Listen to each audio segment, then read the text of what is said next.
go on that.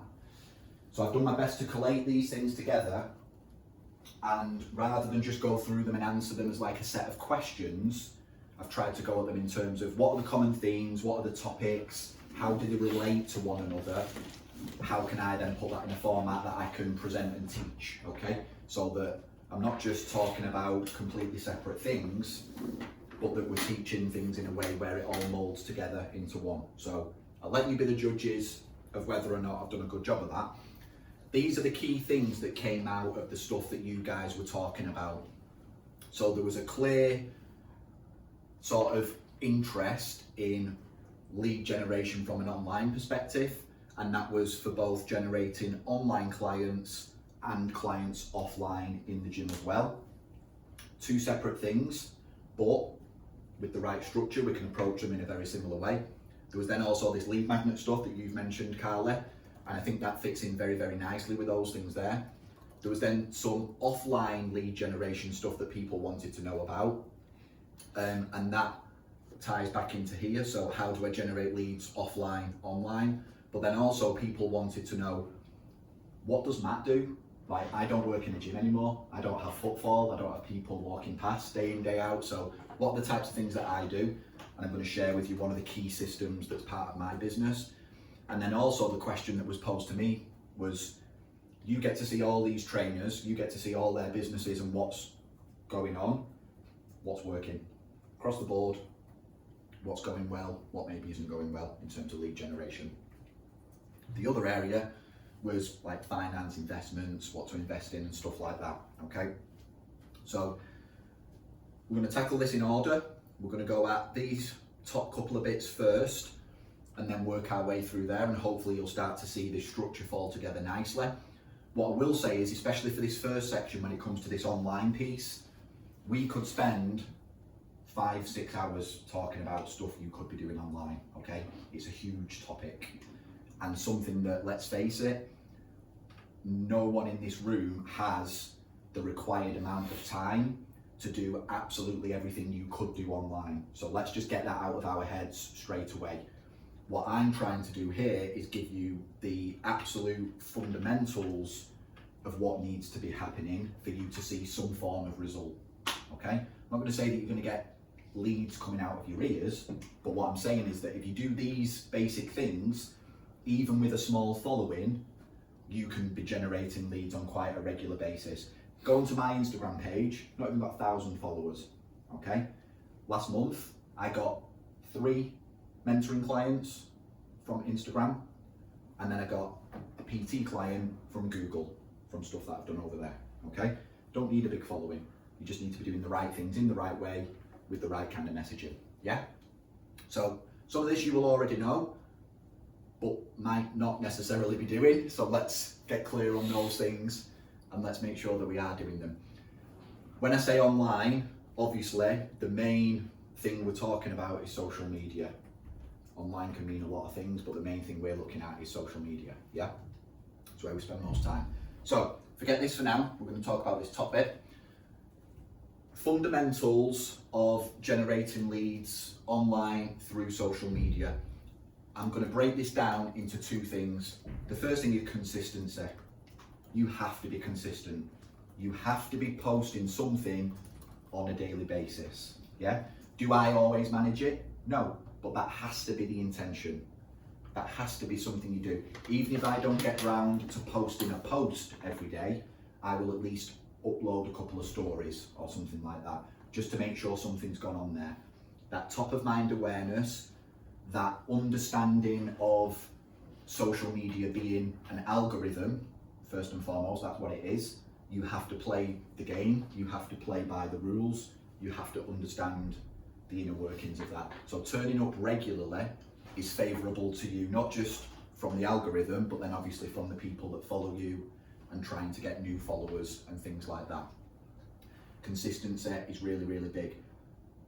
In order to get that right, and the reason that I've mentioned that as the first thing is that if your approach to creating content, sharing content, teaching online, whatever it is you want to do, if your approach is done in such a way that you can't be consistent, don't fucking bother. Seriously. Take some time out to figure out how you can build something that you can be consistent with, so that you can commit to 6 to 12 months of doing that before expecting any result.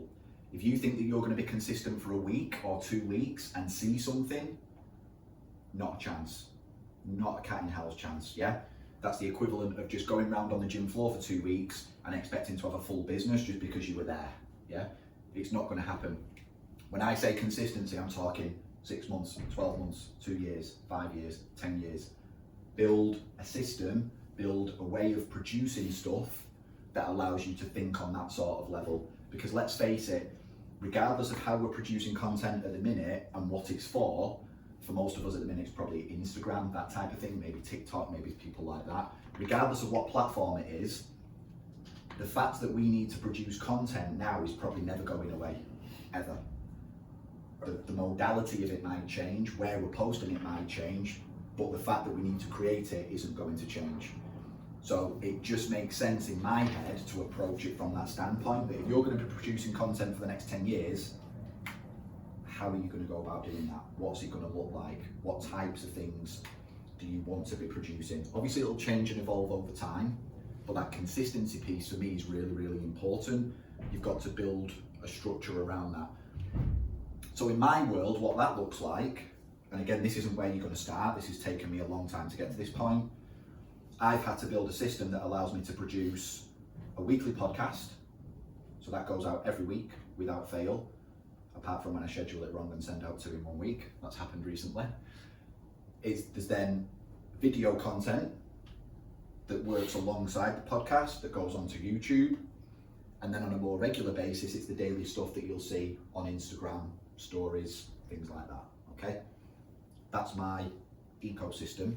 It's taken me a long time to build that. You don't have to start with that goal, but hopefully by looking at what I do, you can see that you can probably understand why I generate leads online without a big following. Because if you look at it, how many podcast episodes have I done? How many YouTube videos are on there? How many posts have I done? There's an element of that consistency over and over and over again, okay? So that's the first thing that we need to think about as a fundamental. The other thing along the same lines that I don't think people think about enough is when you create a post or when you create any form of content, what is the goal? What is the reason for that post? What is the reason for that piece of content?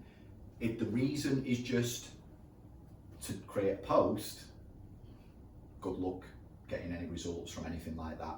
Because if you're going to approach it that way over and over and over again, you're going to go nowhere, okay? There has to be a goal in mind with what you're creating, how you're creating it, and where you're sharing it. And if we were going to break that down into sort of 3 areas, these are what I think about when we produce content for the Profit podcast and sort of the business stuff that I try and share, is we've got reach, we've got teach, and we've got ask, okay? So reach is content that you're producing purely for the sake of generating something that's shareable and that's going to get eyeballs on it, okay? That's when you'll see me doing reels. I do my little business hacks and things like that. That's because I know if I produce one of those, it's going to get anything from 2,000 to 5,000 views, and that puts me in front of people that don't yet follow me. I've only got 500 odd followers, so if 5,000 people see that video, I think it's a fair assumption that most of them don't follow me, okay? So that's why I'm doing that. That's what that type of content is for. The other type is teach. This is where you might do something a bit more in depth. So it could still be in a reel format, but it's maybe in a slightly longer format. It might be that it's a video or a carousel or something like this. And the idea of teach is that you are building trust. You are building authority with the people that already follow you, okay? This is the point at which we all wish we ordered one of those. So that second one is still very important. Now, the reason I bring teach up is because a lot of us as PTs only ever produce that. That's the bit we're really good at. We teach people about sets, reps, time under tension, you know, how to eat, how to drink, how to live, blah, blah, blah, and it's all great stuff. But quite often, this doesn't serve a wider audience. It's generally a bit too specific at times. So this content here might be a bit broader to try and draw more people in. And then as we're gaining followers, or with the followers we've already got, we're using this teach piece to try and build that authority and that little bit of trust with people, okay? And we've got to try and strike a balance between the two, because it'd be very easy for me to just keep writing posts and content that's, here's how you build this, here's how you do that, here's how you generate this. Sometimes it just needs to be something a bit less serious. So it might be, here are 3 book recommendations, you know. Here's, I've done a few reels recently where it's like Oscar and Arthur and stuff like that, and it just shows off the fact that I'm a dad, but it's a bit more reach and it gets people in, yeah? The other thing that we need to think about is ask, which ties in nicely with something we're going to go into a little bit later in regards to lead magnets, okay? Ask is a call to action. So we're going to try and reach people, we're going to try and teach people, and at some point we have to ask. We have to say, go to that link in my bio, go and download this thing, join my email list, watch my webinar, whatever it is. This has to be part of your strategy as well, because if we're only ever doing these 2 things, we're never going to get any result, are we? We might be doing all the right things, but if we never ask, and we never ask in the right way, we're not going to see the results that we want to see, okay? Would you say there's ever like a time limit that you can do your ask part? So like, would you ask it every 2 weeks or something like that? Or because if it's every day, people are going to start getting. Yeah, not every day. So yeah, the key to this working well is striking that bit of balance. This is obviously going to be the least frequent. These 2, it's up to you how you want to think about those. I try and do it almost 50-50 if I can, that sort of like cadence. With this, what I would say is, although it's less frequent, you might go through a period where you do it every day for a week. So once a month, for example, you might say, here's this 2-week trial, here's this 2-week trial, here's this 2-week trial, but you might present it in a slightly different way. One day it's presented off the back of a client testimonial. The other day it's presented off the back of a video that you've done that's talking about something, okay? But it's still an ask every day. That's where, without getting too complex, that might be where you're treating it more like a little bit of a mini launch. Let's say I needed to pick up a few clients all at once, excuse me, I might have to do that in one concise bit. But when it comes to asking, I would say, if you've not yet done this bit, which is be consistent, don't start your asking piece until you've done that for at least a month. Okay, build up that first. Build that consistency first and foremost, and then we can start to ask. And again, the ask might still be something that you're giving away for free, but you're asking for that next level of commitment. Give me your name and email address. Come and spend some time with me in the gym for a free consultation. Buy a 2-week trial or whatever. It might be still something really low or free, but it's that next level. Any other questions on that?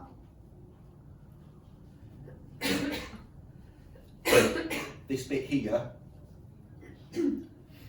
is the bit I really want to hammer home, not in terms of the meaning of the word, like post every day. That's not the bit I want you to hone in on. I always like to think about these from like first principles. What underpins your ability to do that? That's the bit that needs to be thought about. And if you can start to formulate that, that becomes much, much easier. If you need any help with that, obviously use me and I will help you come up with something that might work for you. The other side that we need to think about, so we've got the actual content, the bit that you're posting, and the regularity of that and the goal of that thing. What we then all need to remember is that obviously social media is 2 words, the first one being social. We've got to be social on social media. If all we ever do is the second bit, media, we don't get anywhere. This bit's really important. I don't want you cold DMing people, like you'll get some coaches out there that say, oh, cold DM 20 people a day and you'll get a yes at some point. It's like, yeah, well, we all kind of know that doesn't work, and it's annoying when you're one of the people that receives one of those. The way I think about engagement is first and foremost, I think stories are something that are really underutilized. Even by myself, I still don't do this enough. But what I mean by that is using stories to show the other sides of you that people might find interesting. So the stuff that you do outside of the gym, the stuff that you do in your own training, the stuff that you care about outside of your job entirely, okay? That creates a certain type of engagement in terms of people actually paying more attention to when you post that business advice. Because let's say, for example, I post regular business advice and someone normally flicks past that, then they see one of my stories and they see me with 2 kids and a wife. The next time they see my business advice, they might pay more attention to that because they go, Matt's more like me than I thought he was. So now I'm going to pay attention to that. Whereas if they think I'm just some single guy that's got nothing to think about other than running a business, that might turn them off, okay? So it creates a different type of engagement that's not necessarily measurable, but it's definitely there. And you can also use the obvious features like polls and stuff like that and questions within your stories to get a bit of engagement. The other bit of stories that I think is very underutilized, that I use a lot, is replying to other people's. I reply to other people's stories all the time, and you always get engagement back. You always get responses back. So I did one the other day. A trainer had posted, he follows me, and he posted on his stories like, here's what online training includes. So it's like tailored plan, tailored nutrition, results. And I just wrote him a reply and said, love your content. If I was going to rewrite that in a way that engages your audience, here's what those bullet points would say. And I rewrote the bullet points for him and sent them back to him. And he was like absolutely buzzing his tits off, yeah? Now nothing's going to come of that immediately, but I've created engagement with him, I've created connection with him that wasn't there before, I've shown a bit of expertise as well. And at some point, if that guy ever needs any help with his business, I've probably just raised my chances of being the guy that he thinks about, yeah? So replying to stories is a really good thing that you can do to people that you follow and maybe that follow you, that you end up following back. These bits here, I hope you all do anyway, but again, it's something that I've seen firsthand people don't do. Reply to DMs, reply to comments. Simple. We manage, as part of what Leanne does and something I help her with, we manage a few accounts now on a social media side to make sure that they get content that goes out daily and stuff like that, and that their businesses are building. We manage their accounts, and it drives us nuts when we log into someone's Instagram account and they've got like 5 unread messages from people that are asking, how do I get involved with your business or whatever. And it goes back to this underlying principle that I've talked about many times before, is that we all think we need more leads. We probably don't. We need to make sure that we service those leads as they come through, we service them in the right way. So making sure you get back to people, making sure you reply to any comments on your own posts, even if it's just some knobhead going thumbs up or follow, post it here, follow it there. I still engage with it on purpose, because remember, Instagram is an algorithm. It wants to see that you're engaging with people that engage with you. If someone sent you a message and you don't reply for 4 days, does Instagram notice that? Probably. I would guess it does. I spent too long on that slide, so just got fed up in there. There we go. So just remember that response and things like that are important. It doesn't mean you have to write War and Peace, but just sort of acknowledge it as a bare minimum, yeah? The other bit, so the bit that comes on after this, so we looked at online lead gen for online clients and offline clients. So this is where I want to differentiate how you would stick to these fundamental principles, but produce 2 different types of leads if you wanted to, okay? Again, rather than giving you tactics, I'd sooner teach you a framework to be thinking about and then understand how you might use that in different ways. So the way I see this working in terms of if you were doing online content for online leads or online content for offline leads, the only thing I would treat differently is the work that you document, okay? You might want to generate leads for both, but it probably makes sense initially just to focus on one. So what do I actually mean by this? as you're doing this sort of stuff, it should represent the type of leads that you want to generate on the back end. So if I want to generate leads for my online business, the stories that I post are going to include things like bits of client work that I'm doing for my online business. They're going to include that new landing page that I've just built where people can sign up to my email list. They're going to include some of the client results that I get with my online clients. Obviously, some of your posts, some of your asks are all going to be about that type of thing. The fundamentals don't change. These things still are important, but how you position it changes. Same thing for offline. If I was going back into a commercial gym now, I would definitely be using social media as part of my strategy for generating clients within the gym. I'd be the guy that's posting, just arrived at the gym, 6 a.m. in the morning, like gym's empty, it's nice and clean, tidy. I'd be documenting the facility that I work in and what's great about it. I'd be documenting some of the work that I do with my clients, providing they were happy with it. I'd obviously be sharing their wins and stuff like that as well. I wouldn't just be doing this, which is what a lot of us find ourselves doing. We just find ourselves posting about training and nutrition and maybe a bit of mindset or something, which is fine. But what we're probably more interested in is, what's your reality TV show looking like? What's Ed's reality TV show like? When does he get to the gym? What does he do all day? We might not be interested in that. Like I don't engage with any sort of reality TV as such, but other people do. And that's what your social media is now. It's like a TV channel, yeah? And your posts are the things that you're doing to sort of generate value and things like that. And your stories are more like your own personal reality TV show where people get to follow you around during the day and see what you actually do, yeah? Even if it's just you taking a break for 10 minutes with a cup of coffee in your hand or whatever, so that they get to see you're a human being. Those types of things are really important. If you want to see an example of someone that does this really well, I think Johnny Baird does it extremely well. Look at what Johnny Baird does. Generates a lot of leads online. Again, relatively small following, just over 1,000 people. But he does a great job of this type of stuff, and one or two others do as well, and it really does work. Okay, any questions on that?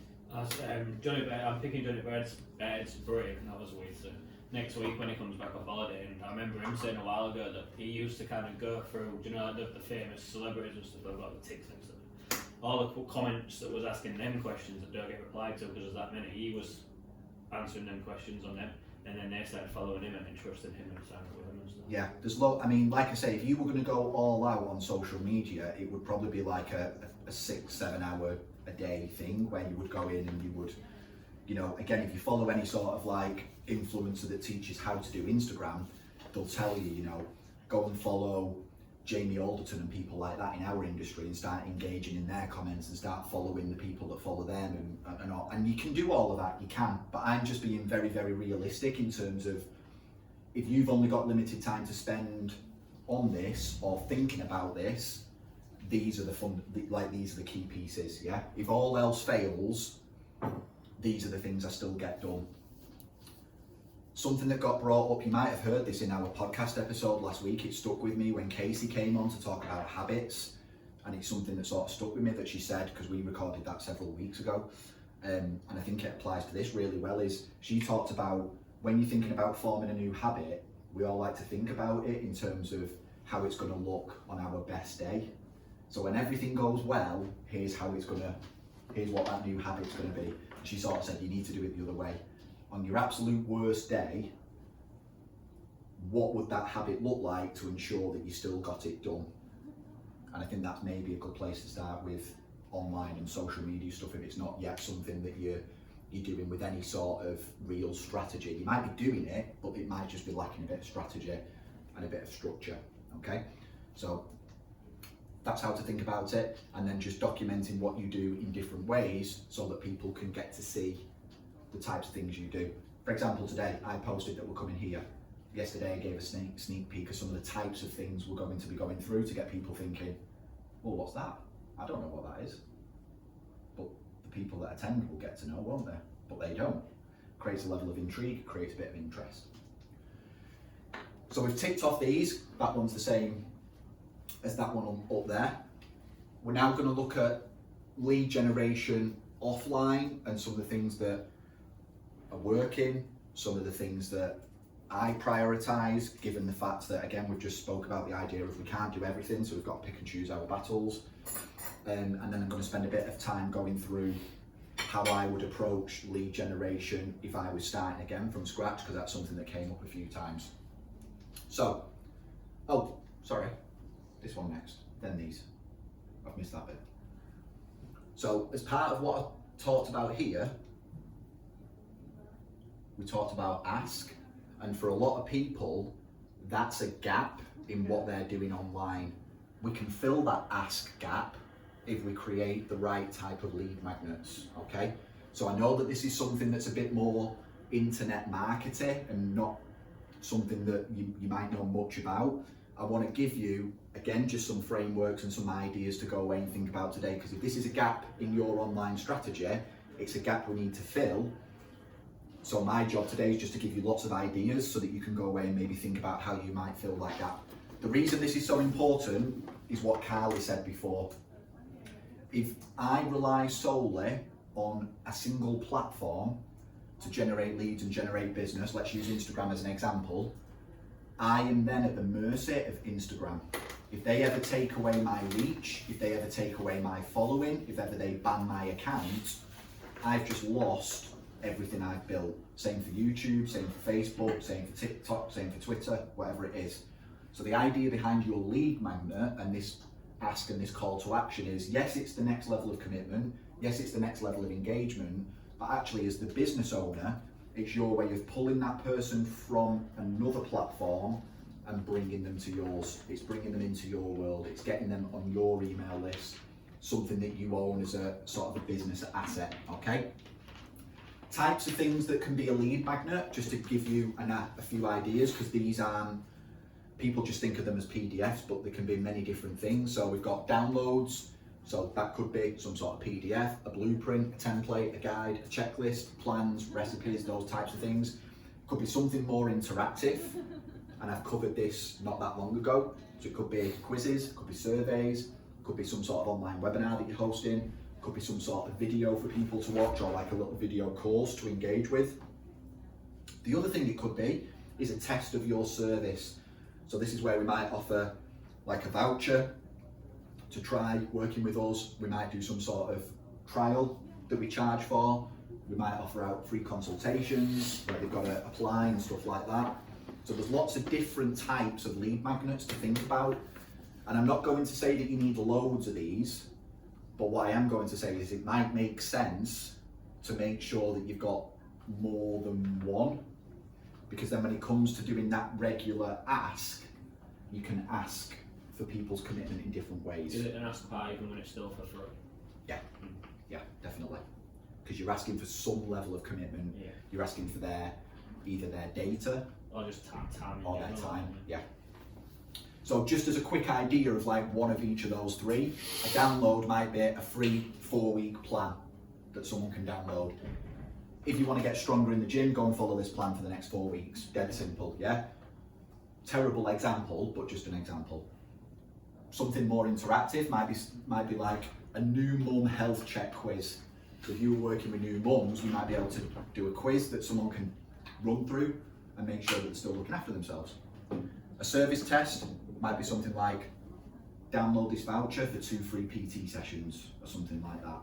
Or go and buy my 2-week trial or whatever it is that you want to do, yeah? So there's different ways you can think about that. On the next slide, I've sort of taken these and broadened them a little bit, because I want to start taking you down the path of, well, what would my lead magnet be?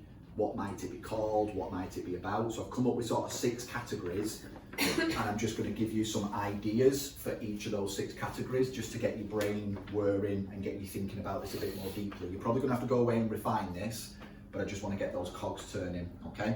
So these are some of the different things to think about. Let's just take them one by one. I know they're all on screen at once, but let's go one at a time.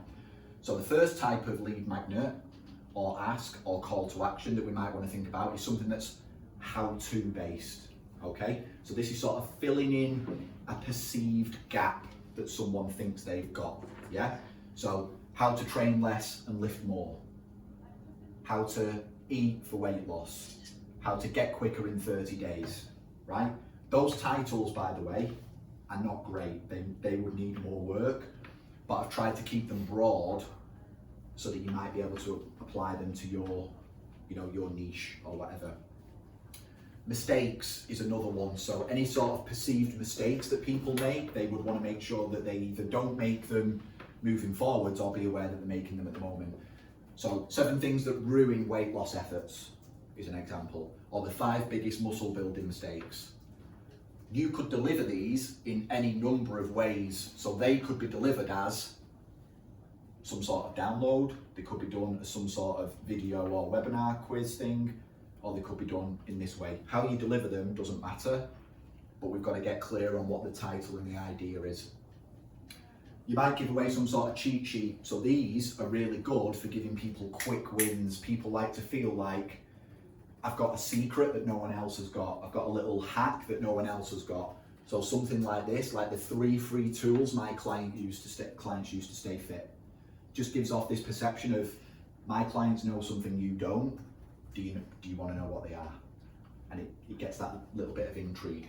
Something like this isn't going to get like a huge level of buy-in on a relationship level, but it might be enough just to get them onto your email list so you can start to build that relationship.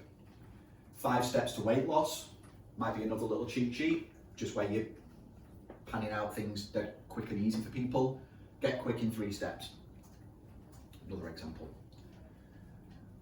Another area you might want to think about, which is more along the lines of building trust and building relationships with people, is something like free 4-week training plan and support. So this might be something like where on here I talked about a free download, but then that might then be followed up by 4 weeks worth of emails that actually help you follow that plan. In those emails, there might be a video here and there that explains why they're doing what they're doing and stuff like that. And then at the end of the 4 weeks, there's a clear next step for you to follow. There might be a little mini course that you offer on healthy eating or something like that. Again, we've got to think about your audience and who you want to serve. Webinars. This first one is actually the seminar that I used to run in the gym, Truth About Fat Loss. I don't know if anyone in here will remember that. We ran that years ago, but that's one that I used to run regularly. If I was going to do it now, I'd do it as a webinar instead of a seminar. That's the only thing I'd change. How to stop emotional eating, another example. If you were going to do some sort of quiz, what type of dieter are you? What's your fitness score? So these are like questions that people would want to know the answers to. Yeah? So there are lots of different ideas, there are lots of different things you can do. It's about figuring out what problems you want to solve and how you want to solve them. Something that I heard recently that might help you think about this a little differently and make it clearer in terms of what to build is this idea of band-aid versus cure, okay? This is a great example as a parent because you come across this a lot, okay? So when a kid falls over and cuts the knee, what they want is a plaster. They want a band-aid because that's what they think is going to cure the problem. As a parent, we know that doesn't cure the problem, but we put plaster on it anyway because it stops them crying and it makes them feel safe, yeah? Put the plaster on, blah, blah, blah. So the child comes to you for the band-aid, but what we actually need to give them at some point is the cure, yeah? Same thing applies to potential clients. Clients will come to you for a band-aid. They're going to come to you for the thing they think is wrong or is the problem, and then at some point you're going to present them with the cure. Your lead magnet is going to be that band-aid thing. It's going to be the bit that they think that they need, that missing piece of the puzzle, or that bit that they would need to have in place before being ready to do the next step, yeah? So if someone wants to join my online program, I need to be thinking about, well, what might be the step they need to have done before that in order to be ready to do that program, or what might be the thing that I need to present them with that they think's wrong before I teach them that actually it's this that's wrong and that's where I'm going to fill that gap. Again, I understand that I'm keeping this very broad and very sort of high level, but that's because I want whatever I teach to be applicable to everyone. I'm just trying to give you ways of thinking about these things so that you can start to come up with better ideas and better solutions for the people that you serve, okay? We also need to make it applicable for the circumstances that people might be in. So for example, you might be an online coach, but you might want to generate leads where people are actually able to use a gym. So even though they're working with you online, you want them in the gym. So that might need to be part of your strategy in terms of your lead magnet. You won't want the lead magnet generating loads of leads where people aren't even in a position to then go and do the thing you're going to want them to do. And it's probably not a good idea to try and spend time convincing people to join the gym if you can probably just work with people that are already doing it, yeah? We want to try and remove some of those barriers if we can. So that ticks off those. Any questions on any of that we've just been through? Hopefully you can see how all of that pieces together, because if we just go back here a second, reach and teach, I think everyone intuitively understands, especially that one. That ask is where people probably need to fill the gap a little bit, and that's where your lead magnet stuff would come in. It's just about understanding what that ask might be. At the very basic level, an ask can be something as simple as go to the link in my bio and fill out the application form or apply for a consultation. There's no excuse for you not to at least have that as an option. But then moving forwards, as you grow and build your business, you might want to think about some of these other things that people might want to engage with, yeah? Let's take a look at some of the offline stuff, okay? In fact, before I do that, take 5 minutes, get out of your chair, have a little wander around, grab a drink, whatever, go and visit the loo if you need to. Because I've actually sat down there for a good few minutes, and I know what that feels like. Anyone found a clue yet to escape the room? Yeah, there's a key fob on the... Feel, when you're in a room like this, you automatically feel a bit smarter, I find.